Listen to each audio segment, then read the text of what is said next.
Hello. स्वागत है आपका फिर एक बार। राजस्थान की आर्थिक समीक्षा 23-24 हम देख रहे हैं। भाग एक हम देख चुके हैं। अब इस वाले वीडियो में हम भाग दो देखेंगे और इसमें हम महत्वपूर्ण रूप से अ, सकल घरेलू उत्पाद, शुद्ध घरेलू उत्पाद, प्रति व्यक्ति आय, कृषि उद्योग और सेवा का जो वृद्धि दर है उसको हम देखेंगे। ठीक है। हम उसी सीक्वेंस में चल रहे हैं जिस सीक्वेंस में टॉपिक्स आर्थिक समीक्षा में दिए गए हैं। ठीक है, शुरू करते हैं फिर। सबसे पहले हम देखें, एक आता है कि राज्य घरेलू उत्पाद। ठीक है, उसमें सकल घरेलू उत्पाद और शुद्ध घरेलू उत्पाद। तो सकल घरेलू उत्पाद वो होता है जिसमें से स्थायी पूंजी का उपयोग, यानी वो पूंजी जो उत्पादन प्रक्रिया में प्रयुक्त होती है।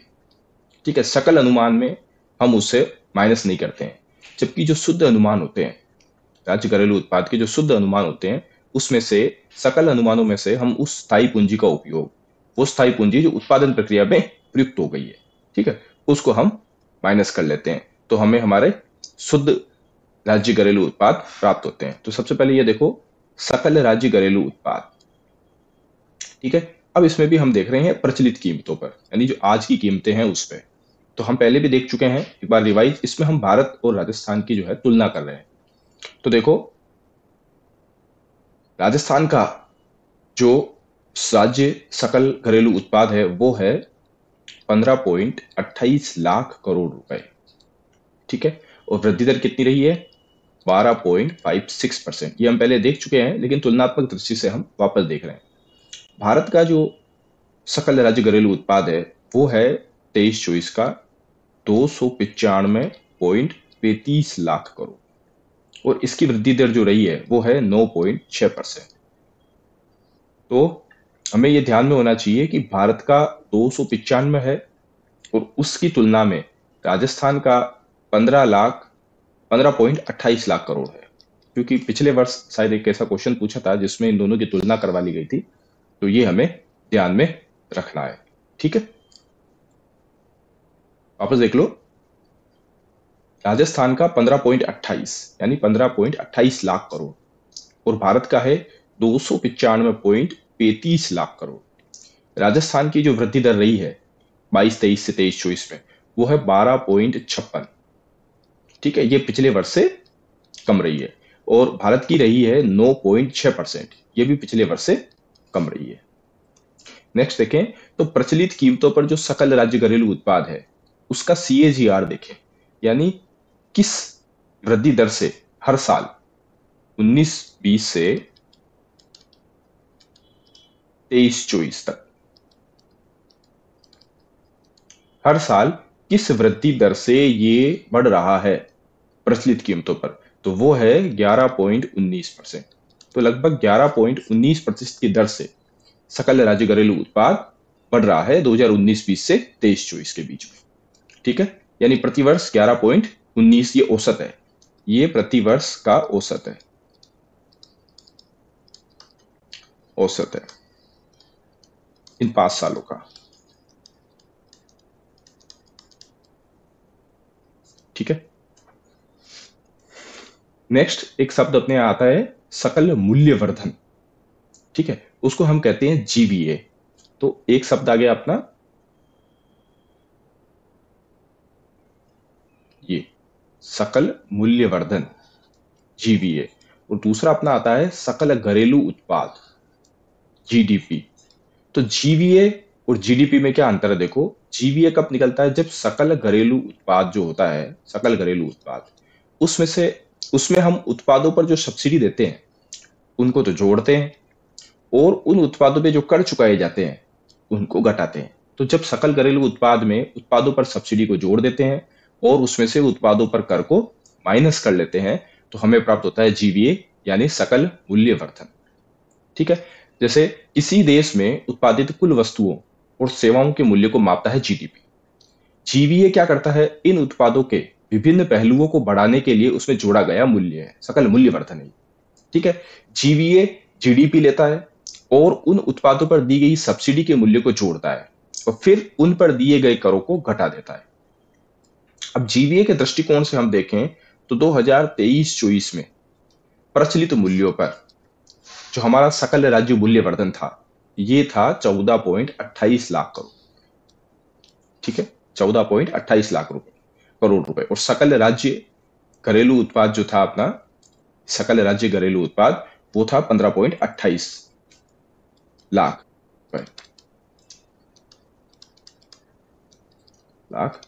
करोड़ रुपए। ठीक है, इसकी वृद्धि दर, सकल मूल्यवर्धन की वृद्धि दर 11.86 रही है, जबकि हमारी 12.56 रही है जीडीपी। ठीक है, अब आता है राजस्थान का सकल राज्य घरेलू उत्पाद किस कीमतों पर? स्थिर कीमतों पर। हमने प्रचलित कीमतें देख ली है, स्थिर कीमतों पे कितना है? राजस्थान का तो है 8.45 लाख करोड़ रुपए, और भारत का क्या है? 173.81 लाख करोड़ रुपए। ठीक है, भारत की वृद्धि, राजस्थान की वृद्धि दर कितनी रही है? 8.03, और भारत की रही है 8.02। हमने प्रचलित कीमतों पे देखा था कि भारत की वृद्धि दर कम रही थी, राजस्थान की ज्यादा रही थी, लेकिन जब स्थिर कीमतों पे देखें तो हम देखते हैं कि भारत की वृद्धि दर ज्यादा रही है और राजस्थान की कम रही है। जैसे CAGR हमने उसमें देखा था 5 सालों का औसत, 5 वर्षों का औसत प्रचलित मूल्यों पे हमने देखा था, कितना था ये? 11.19%। ठीक है, स्थिर मूल्यों पे कितना है? 5.65%, और प्रचलित पे कितना था? 11.19%, स्थिर पे 5.65%। ठीक है, ये ध्यान में आ गया अपने, वृद्धि दर ध्यान में आ गई, दोनों की तुलना हमने देख ली, और स्थिर मूल्यों पे 8.45 लाख करोड़ है और ये 173.81 लाख करोड़ है। यदि इसके साथ ही हम इसको भी जोड़ दें तो ये था 295.35 लाख करोड़ प्रचलित मूल्यों पे था भारत की जीडीपी, और स्थिर मूल्यों पे 173.81 लाख करोड़। ठीक है ना, और 15.28 लाख करोड़ थी राजस्थान की जीडीपी प्रचलित मूल्यों पर, और स्थिर मूल्यों पर कितनी है? 8.45 लाख करोड़। ठीक है, CAGR के हिसाब से देखें तो 5 सालों का औसत जो वृद्धि दर है वो प्रचलित पर था 11.19, और स्थिर मूल्यों पे कितना है? 5.65%। अब देखो, ये एक बहुत महत्वपूर्ण चीज है, इससे पिछली बार भी क्वेश्चन पूछा गया है। ये है हमारी क्षेत्रवार विकास दर। 23-24 में हम देखें तो सबसे अधिक विकास या सबसे अधिक वृद्धि किसमें हुई है? औद्योगिक क्षेत्र में। ये फर्स्ट नंबर पे, औद्योगिक क्षेत्र में वृद्धि दर कितनी रही है अपनी? 12.43%। ठीक है, सेकंड नंबर पे क्या रहा अपना? सेवा क्षेत्र, इसमें वृद्धि दर कितनी हुई है? 6.37%। और सबसे कम किसमें रही है? कृषि में, 2.13%। अब पिछले वर्ष देखो, पिछले वर्ष क्या हर वर्ष, ये 19-20 और 20-21 को छोड़ दो, लगभग 21-22 और 22-23, ये तो कोरोना काल था इसलिए स्पष्ट आंकड़े नहीं आ पाए थे इसके, लेकिन इन दोनों में देखें तो हमेशा सेवा क्षेत्र की जो विकास दर होती है, वृद्धि दर होती है, वो सबसे ज्यादा होती है। लेकिन इस बार उद्योग क्षेत्र की जो वृद्धि दर है, विकास दर है, वो सबसे ज्यादा रही है। ठीक है, तो ये अपने को ध्यान में रखना है कि फर्स्ट अगर पूछे, अगर हम इसको इस तरह से देखें तो उद्योग आ गया अपना फर्स्ट, इसकी हो गई 12.43%। उसके बाद आ गया अपना सेवा क्षेत्र, वो हो गया अपना सेकंड, इसकी हो गई 6.37%। फिर आ गया अपना कृषि, इस बार कृषि की विकास दर आप देखें तो केवल 2.13%। पिछले 5 वर्षों में सबसे कम कृषि की रही है पिछले 5 वर्षों में, और पिछले 5 वर्षों में सबसे अधिक उद्योग की रही है। ठीक है, तो आशा करता हूं यह समझ में आ गया होगा। चलते नेक्स्ट। अब आता है शुद्ध राज्य घरेलू उत्पाद। ठीक है ना, शुद्ध राज्य घरेलू उत्पाद आता है, और शुद्ध राज्य घरेलू उत्पाद हम पहले देख चुके हैं। सकल और शुद्ध, ये दो चीजें हमने देखी थी। तो जब सकल घरेलू उत्पाद होता है, उन आंकड़ों में से स्थायी पूंजी के उपयोग को घटा देते हैं। तो सकल घरेलू उत्पाद में से स्थायी पूंजी का उपयोग, उपभोग, स्थायी पूंजी का उपभोग, इसको हम कर देते हैं माइनस। तो उसके बाद अपने को क्या प्राप्त होता है? शुद्ध राज्य घरेलू उत्पाद। ठीक है, अब इस शुद्ध राज्य घरेलू उत्पाद को हम देख लें तो प्रचलित कीमतों पर अगर देखें तो 13.69 लाख करोड़, और स्थिर कीमतों पे देखें तो 7.40। ठीक है, वृद्धि दर इसकी 12.70 है और इसकी 8.10। ठीक है ना। अब राजस्थान और अखिल भारत की प्रति व्यक्ति आय की तुलना देख लेते हैं। इस वीडियो में हम लगातार भारत और राजस्थान की तुलनात्मक स्थिति देख रहे हैं। ठीक है, और ये अपने को ध्यान में रखना जरूरी है कि कई बार इनसे सीधे सीधे प्रश्न पूछ लिए जाते हैं। तो जैसे प्रचलित कीमतों पे राजस्थान की प्रति व्यक्ति आय है वो है 1,67,964। ठीक, और भारत की है 1,84,205 में अंतर है, भारत की ज्यादा है और राजस्थान की कम है। अब थोड़ा सा होमवर्क आप कर लेना कि इसमें से इसको माइनस करके या लिख लेना। ठीक है, कितनी। अब वृद्धि दर के हिसाब से देखें तो पिछले साल से इस साल राजस्थान की जो वृद्धि दर हुई है वो 11.49%। ठीक है, 11.49% राजस्थान में वृद्धि हुई है प्रचलित कीमतों पर प्रति व्यक्ति आय में, और भारत में देखें तो ये वृद्धि हुई है केवल 8.68%। ठीक है, 8.68%। तो 8.68% की वृद्धि हुई है प्रचलित कीमतों पर प्रति व्यक्ति आय। अब यही आय हम स्थिर कीमतों पे देख लें तो स्थिर कीमतों पे हम पहले देख चुके हैं राजस्थान की 90,831 रुपए। ठीक है, 90,831। और भारत की कितनी है? 1,06,744 रुपए। ठीक है, अब वृद्धि दर देखें तो राजस्थान की रही है 6.94% और भारत की कितनी रही है? 7.38%। अब प्रचलित कीमतों पे तो राजस्थान की ज्यादा है भारत से वृद्धि दर, लेकिन स्थिर कीमतों पे वो राजस्थान की भारत से कम है। ठीक है, तो वापस एक बार फिर से देख लो। प्रचलित कीमतों पर राजस्थान की प्रति व्यक्ति आय है 1,67,964 रुपए, वृद्धि दर रही है 11.49%। भारत की है 1,84,205, वृद्धि दर रही है 8.68%। स्थिर कीमतों पे 90,831, 6.94% वृद्धि दर रही है, और भारत की रही है 1,06,744, 7.38% की वृद्धि दर रही है। ठीक है, अब हम देखें कि पिछले साल से दोनों ही वृद्धि दर प्रचलित कीमतों पे कम हुई है, पिछले वर्ष से कम हुई है। इस तरह का क्वेश्चन पूछा जा सकता है कि क्या प्रति व्यक्ति आय में पिछले वर्ष से वृद्धि दर अधिक रही है या कम रही है। तो हम देखते हैं कि लगातार जो वृद्धि दर है वो कम होती जा रही है। 21-20 में 16 थी, फिर 12 रह गई, अब 11 रह गई। भारत में देखें तो ये 18 थी, फिर 12 रह गई और 8 रह गई। अब स्थिर कीमतों पे देखें तो ये राजस्थान में तो पिछले वर्ष से अधिक है और भारत में भी पिछले वर्ष से अधिक है।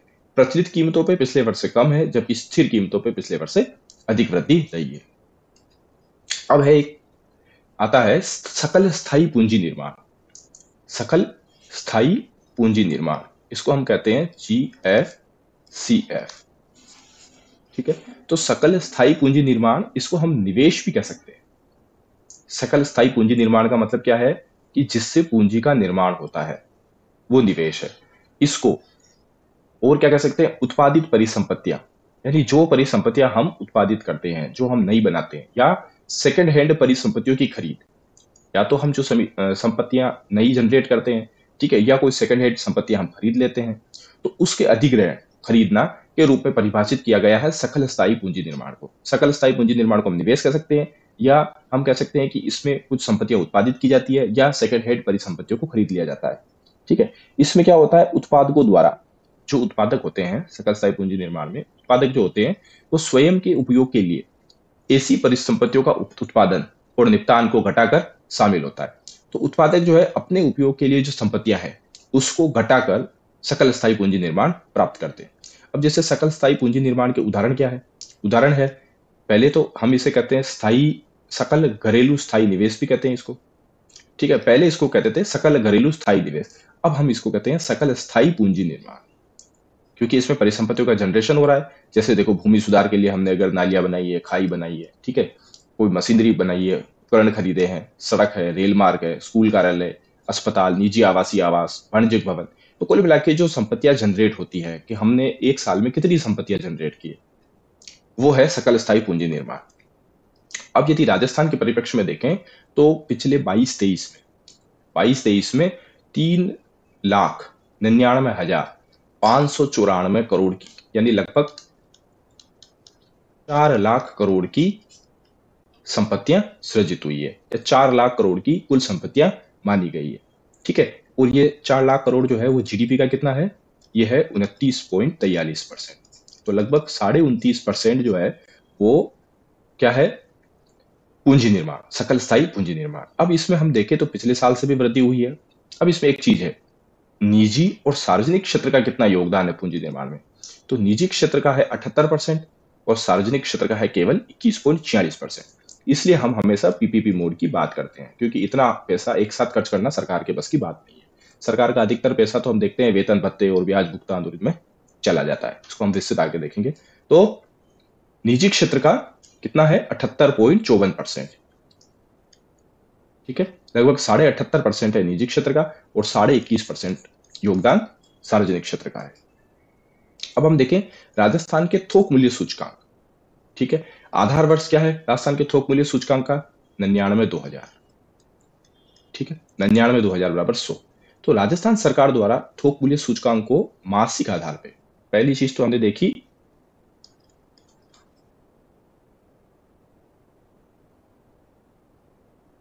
सूचकांक। ठीक है, आधार वर्ष हो गया इसका 99,2000। ठीक है, दूसरी चीज, इसको मासिक आधार पे जारी करते हैं। ठीक है, मासिक आधार पे जारी कर लिया। अब इसमें कितनी वस्तुएं हैं, 154 वस्तुओं को शामिल करते हैं। ये देखो 154, इसमें से प्राथमिक वस्तुएं हैं 75। प्राथमिक वस्तु कितनी, 75।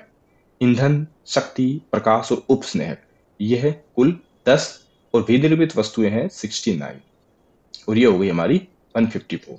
यदि भारांश की देखें, भार सबसे ज्यादा वेटेज किसका है, तो सबसे ज्यादा वेटेज भी विनिर्मित उत्पादों का है। कितना भारांश है, लगभग 50%, है ना, ये याद रह जाएगा अपने को। लगभग 50% भारांश किसका है, विनिर्मित उत्पादों का। और उसके बाद सेकंड नंबर पे किसका है, 33% के आसपास, ये हमारे प्राथमिक वस्तुओं का है। और ईंधन, प्रकाश और ये वो लगभग 16%।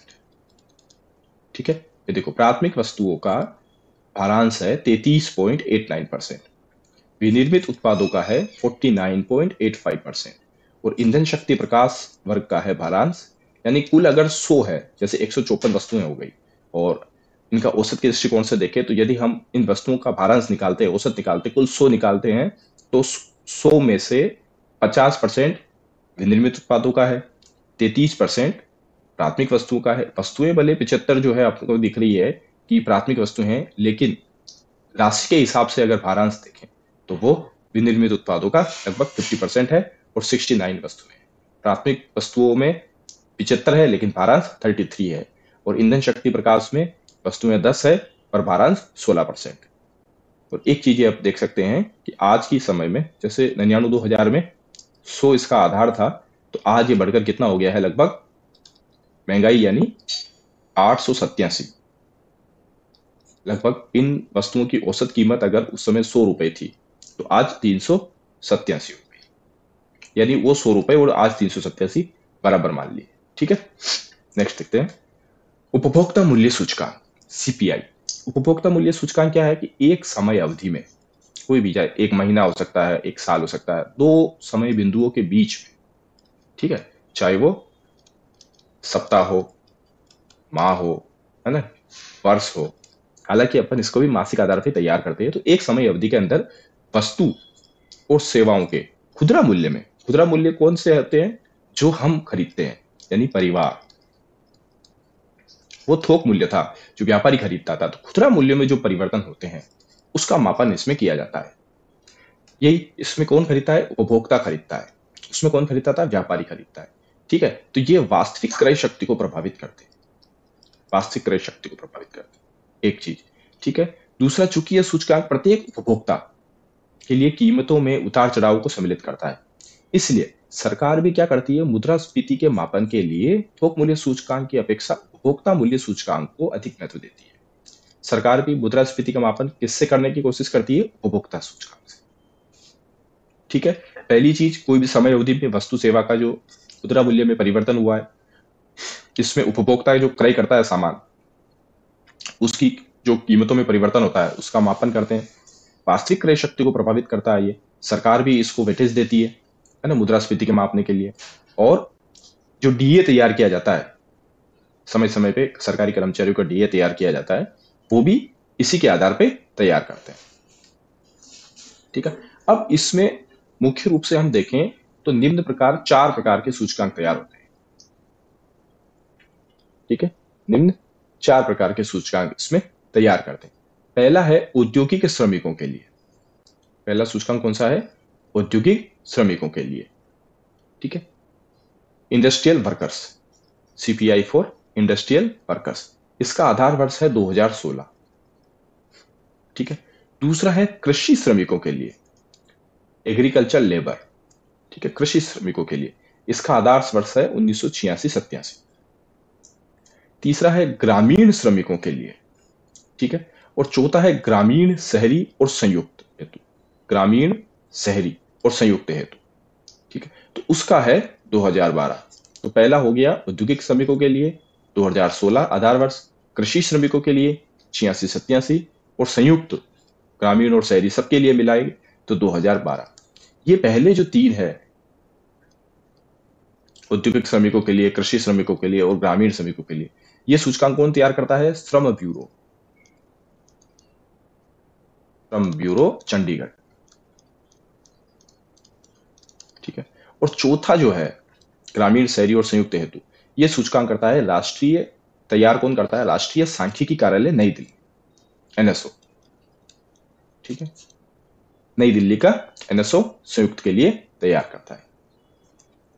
धन्यवाद, आज के लिए इतना ही।